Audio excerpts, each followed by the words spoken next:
Hello everyone, welcome to Hadal Tanizi. In today's video, we will talk about a few drowning dangers that Scottish John experienced in his life, which Hollywood never remembers.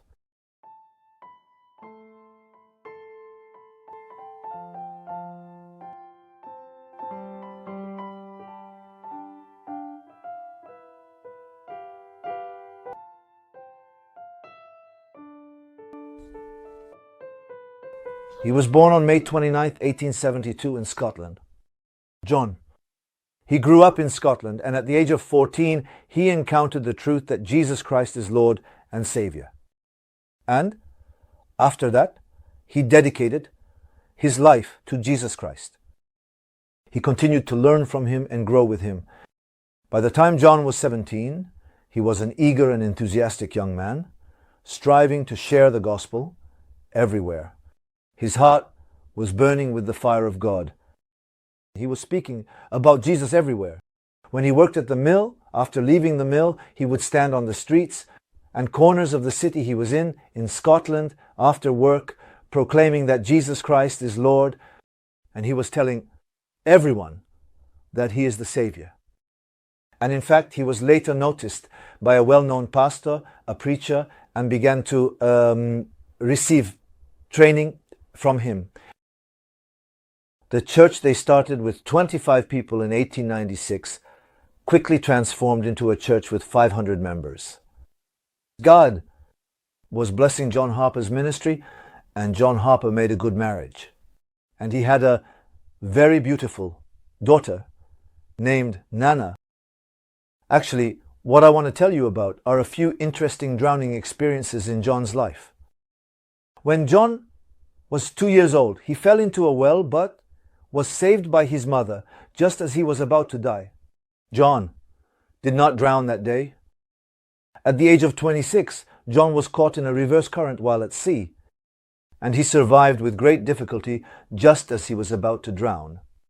Because John was not going to drown that day either. At the age of 32, he was rescued at the last moment from a sinking ship in the Mediterranean with great difficulty. Because John, he was not going to drown that day either.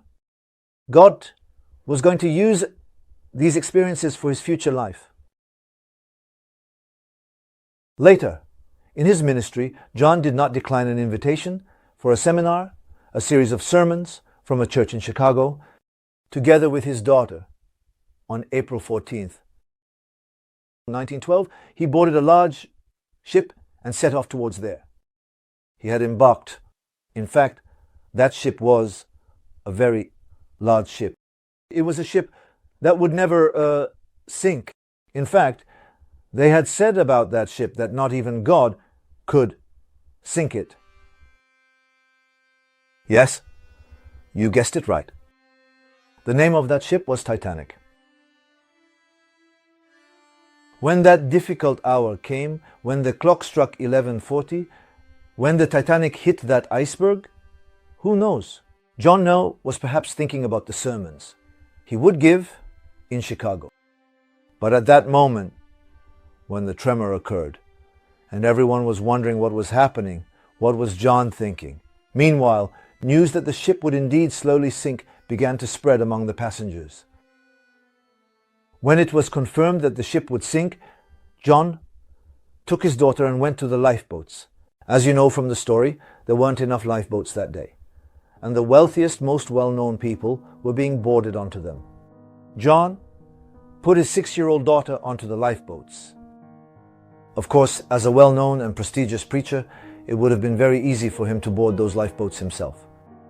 But John, he never considered it.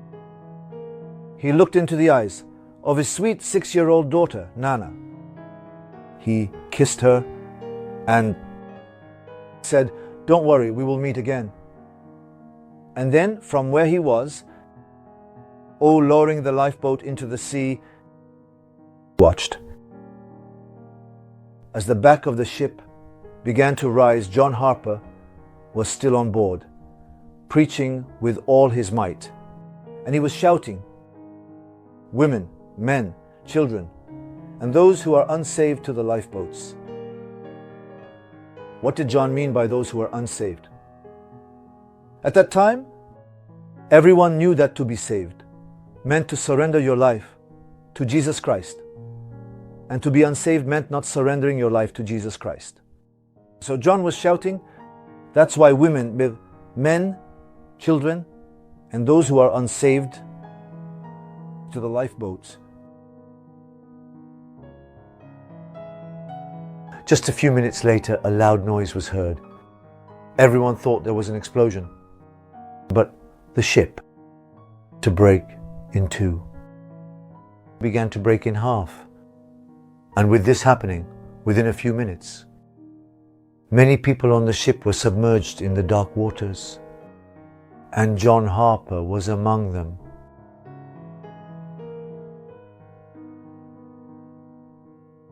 That day, 1,528 people fell into those dark and freezing waters. John Harper was there too, and John Harper, swimming in the water, went to each person to find out if they were saved or not. And he offered them the opportunity to accept Jesus, to give their lives to Jesus Christ, one by one. And that day in the sea, many people accepted Jesus Christ as their Lord and Savior, along with John Harper. Harper swam towards a young man standing on a piece of wreckage, and he asked him, "Are you saved?" The young man said, "No." "Do you want to be saved?" "I want to tell you about Jesus Christ," he said. John, the young man, in his shock, under the influence of shock and the freezing cold, told Harper that he didn't want it. Harper tried to guide him to Jesus Christ, but the young man refused. Harper, in the sea, took off his own life jacket and gave it to the young man and said, "You need this more than I do." And he continued swimming towards other people to tell them about Jesus Christ as well. A few minutes later, John went back to the young man and asked him again, "Do you want to be saved?" The young man said yes, and John Harper prayed with him in the sea, guiding him to Jesus Christ. Guided him. John Harper was now exhausted. He was trying to swim, but his arms could no longer keep him afloat. He could no longer stay above the water. John, as he sank into the black and freezing water, he shouted, "Invite Jesus into your life and be saved," he said, and disappeared into the dark waters. John Harper drowned that day.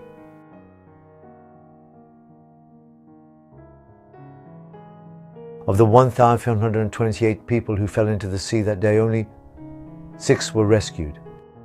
This young man, the one who said the last prayer with John, was one of those 6 people. We know this story through that young man. Harper could have boarded those lifeboats with his daughter, but he chose to stay on the ship to witness the salvation of others. While other people were trying to save their own lives, John was trying to save the lives of others. So, did Hollywood remember him today? Of course not. But we, as the church, remember him, and God remembers him. In fact, he never forgets. He sees his name in the book of life every day. And today, the sincere church, the sincere believers in Jesus Christ, are asking the same question John asked to the whole world today. Are you saved?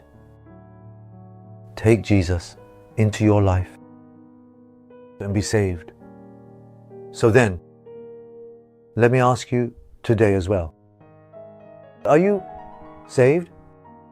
If not, give your life to Jesus Christ and be saved.